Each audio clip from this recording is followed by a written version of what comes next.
वो एक्चुअली बात नहीं कर सकते। रियलिटी ये है, क्योंकि सच्चाई देश के सामने है।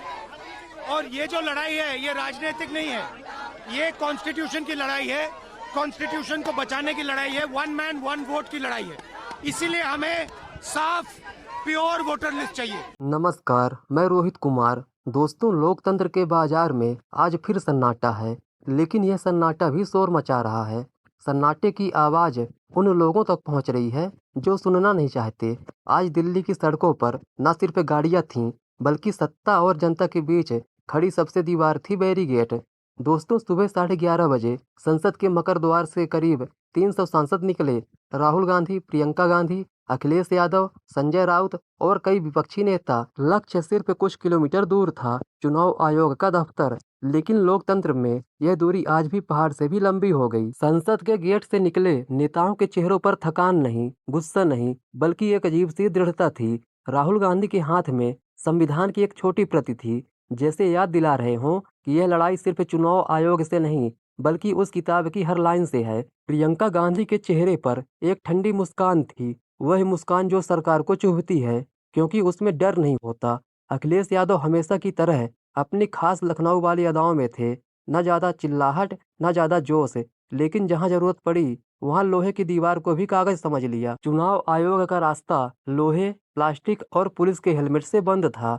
पुलिस वाले एक स्क्रिप्टेड संवाद बार बार बोल रहे थे, साहब परमिशन नहीं है, आगे नहीं जा सकते। राहुल गांधी ने शांत स्वर में पूछा, परमिशन क्यों चाहिए? हम जनता के चुने हुए प्रतिनिधि हैं। कोई जवाब नहीं आया, सिर्फ हेलमेट के पीछे छुपा हुआ चेहरा, एक सा दोहराया गया डायलॉग। अखिलेश यादव ने देखा और बिना कुछ कहे बैरिकेड पर चढ़ गए, एक झटके में दूसरी तरफ। उनके पीछे समाजवादी पार्टी के बाकी सांसद, जैसे किसी पुराने मुहावरे की तरह तस्दीक करते हुए, जैसा नेता वैसा पार्टी। बैरिकेड पार होते ही गिरफ्तारी की शुरुआत हो गई। धक्का मुक्की, नारे, कैमरों की फ्लैश और फिर पुलिस की बसों के दरवाजे खुल गए। एक एक करके सांसदों को बस में बिठाया जाने लगा।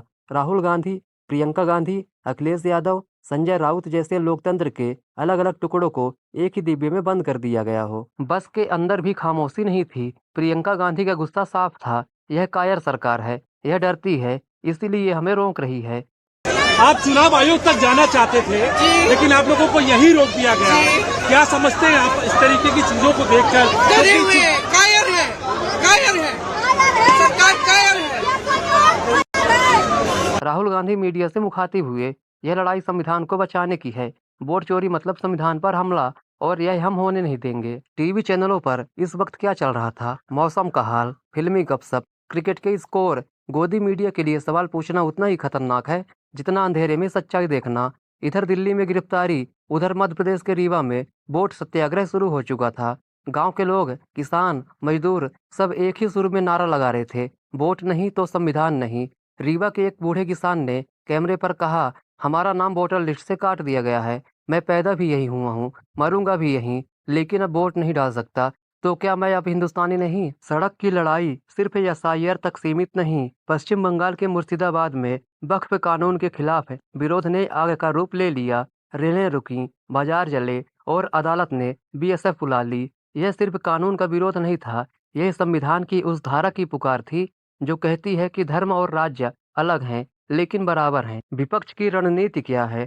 शाम को ताज होटल दिल्ली, मल्लिकार्जुन खड़गे के बुलावे पर 200 सांसद एक कमरे में, कॉफी के कप, कागजों के ढेर और एक ही चर्चा, आगे कैसे लड़ना है। धरना, मार्च, सोशल मीडिया, राज्य राज्य में पदयात्रा, सब मेज पर हैं। ये सिर्फ एक दिन की गिरफ्तारी नहीं थी, ये एक चेतावनी थी कि विपक्ष अब सड़क पर भी उतरेगा और सदन में भी गरजेगा। अगर उन्हें रोकने की कोशिश हुई तो वहीं से अपनी आवाज और तेज करेंगे। दोस्तों, यह खबर सिर्फ विपक्ष बनाम सरकार की नहीं है, यह आपके वोट, आपके हक और आपके संविधान की है। अगर आपको लगता है कि सच बोलना जरूरी है, तो इसे अकेला मत छोड़िए। इस आवाज को लाइक कीजिए, शेयर कीजिए, ताकि यह सवाल हर घर तक पहुंचे, क्योंकि जब आप सच को सुनते हैं, तो लोकतंत्र सांस लेता है।